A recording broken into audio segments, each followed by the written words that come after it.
I'm Robert Polito, author of Savage Art, a biography of Jim Thompson. The Grifters is a film based upon a Jim Thompson novel. I had read a lot of Thompson. I was aware of him, and I was aware of him as, I think, the most nihilistic writer ever produced in America. Jim Thompson was probably the darkest and boldest of all the American crime writers that are coming to be known as American noir. The first generation of American crime writers, the generation of Hammett and Chandler, I think deeply influenced the American noir films. The second generation, the generation of David Goodis and Jim Thompson, say, were as influenced by the movies as they were by the books that came before them. When I was working with Stephen, he was reading everything he could find about Jim Thompson. One of the things he read, in fact, I think he phoned me from London, excited that he'd found this, was that somebody he'd read said that Jim Thompson had given Greek tragedy to the underclass.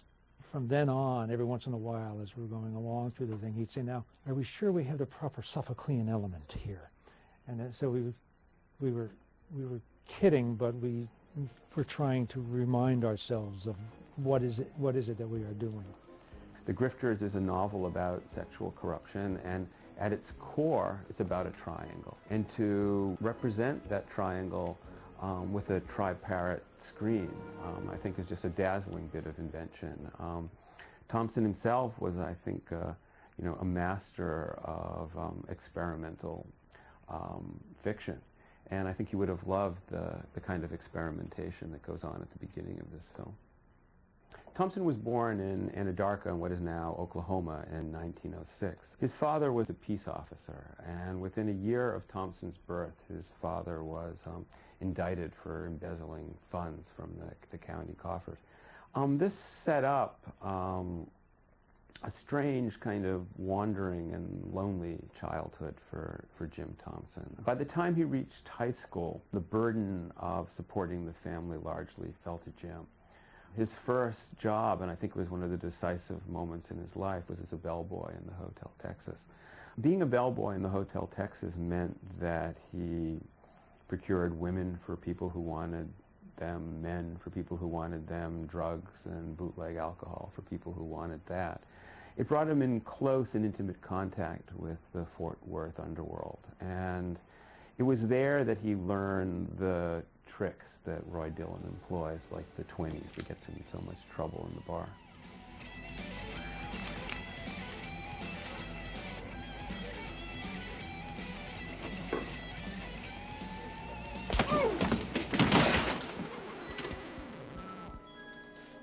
His characters tend to be desperate because they're in the wrong place or they want the wrong things, and things just aren't working out for them. And in a way, I don't want to push it, but in a way that's Thompson's story. He's in the wrong place. He's a very talented guy in the southwestern desert. So there's no opportunity for him to get into a place where his potential would be given respect. Yeah, the Grifters is a surprisingly personal book and film. For instance, the name Dillon is a name that he used over and over again, particularly for characters that he had a lot of sympathy for. Thompson's Communist Party alias, everybody who was a member of the party had an alias, was Robert Dillon.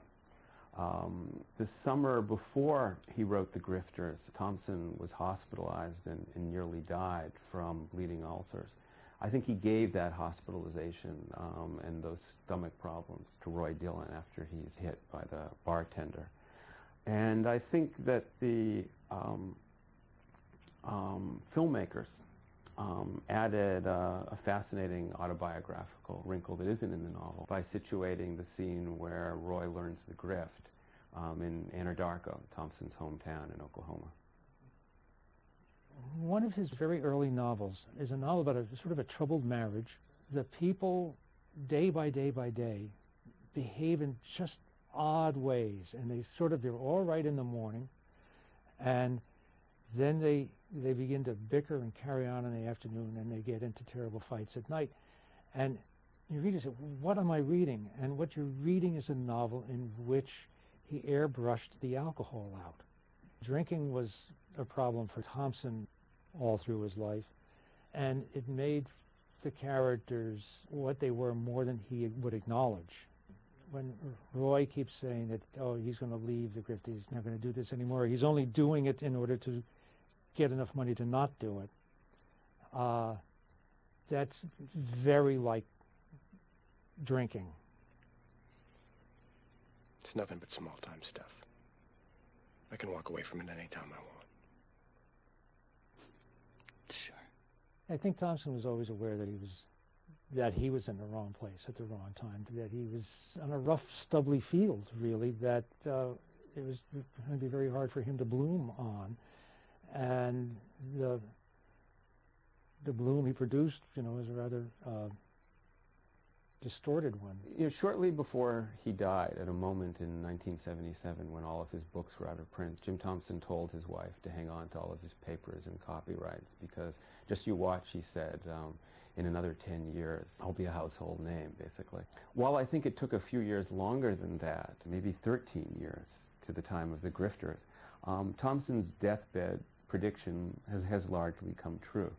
I think he's gradually being recognized as the most substantial and significant of the second generation of American crime writers, the generation that follows Hammett, Chandler, and Kane.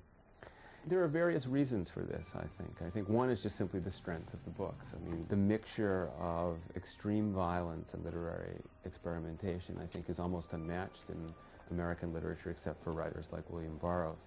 But I think there was also a kind of political subtext to the revival as well. Thompson produced his greatest works in the early 1950s during the Eisenhower administration, and it's always struck me that it was no accident that the book started to be revived during a period that curiously resembles them, the Reagan-Bush years.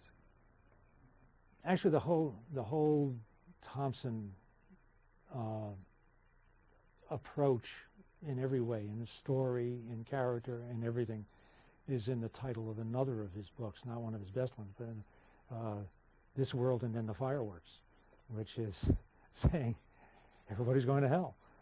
By the end of the movie, there's a shot in the elevator of Angelica going down in the elevator, which Stephen says, this is the descent into hell.